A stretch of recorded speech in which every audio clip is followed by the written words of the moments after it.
क्या आप जानते हैं कि इस्लाम से पहले सौम यानी रोजा का लफ्ज इंसानों के लिए नहीं बल्कि घोड़ों यानी हॉर्सेस के लिए इस्तेमाल होता था।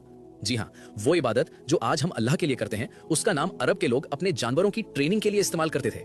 आखिर घोड़ों की ट्रेनिंग से रमजान के रोजे तक का सफर कैसे तय हुआ और यहूदियों को देखकर मुसलमानों ने रोजा रखना क्यों शुरू किया?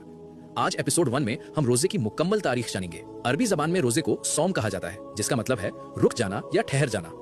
इस्लाम से पहले अरब के लोग, खास तौर पर वो कबीले जो लूट मार या चोरी करते थे, उन्हें अपनी सवारियों यानी घोड़ों को बहुत सख्त बनाना पड़ता था।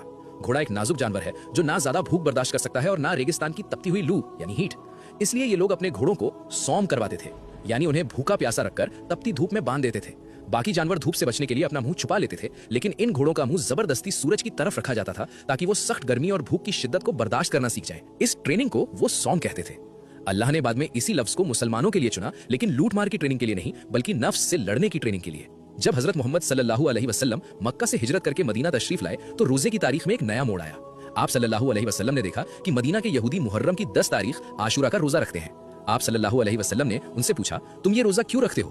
उन्होंने जवाब दिया, ये एक महान दिन है। इसी दिन अल्लाह ने मूसा अलैहिस्सलाम और उनकी कौम को फिरौन के जुल्म से नजात यानी आजादी दी थी और फिरौन को दरिया में गर्क किया था।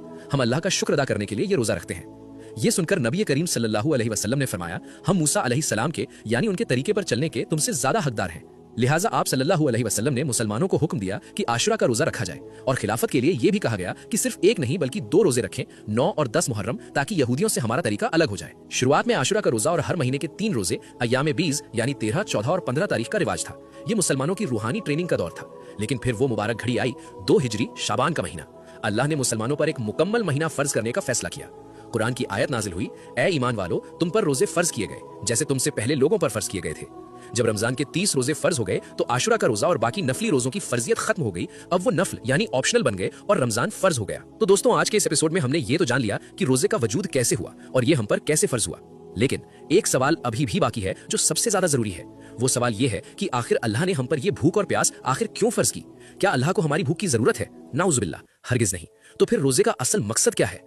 अगले एपिसोड यानी पार्ट 2 में हम जानेंगे उस जज्बे को जो आज कहीं खो गया है। हम देखेंगे कि सहाबा कराम रजी अल्लाह रोजे की हकीकत को कैसे समझते थे। वो खुद तो भूखे रहते थे, लेकिन अपने मासूम बच्चों को खिलौने देकर रोजे की ट्रेनिंग कैसे देते थे। रमजान बस आने ही वाला है। अगर आप चाहते हैं कि रमजान शुरू होने से पहले हम रोजे के मकसद, फजीलत और मसलों को इतनी गहराई से समझ लें कि इस बार हमारा रोजा सिर्फ भूख हड़ताल ना हो बल्कि एक हकीकी इबादत बन जाए, तो अभी कमेंट सेक्शन में सुभान अल्लाह लिखें और हमें बताने के लिए प्लीज कंटिन्यू जरूर लिखें। आपकी तलब देखकर ही हम अगला एपिसोड जल्द से जल्द लाएंगे। अल्लाह हम सबको रमजान की सही समझ नसीब फरमाए।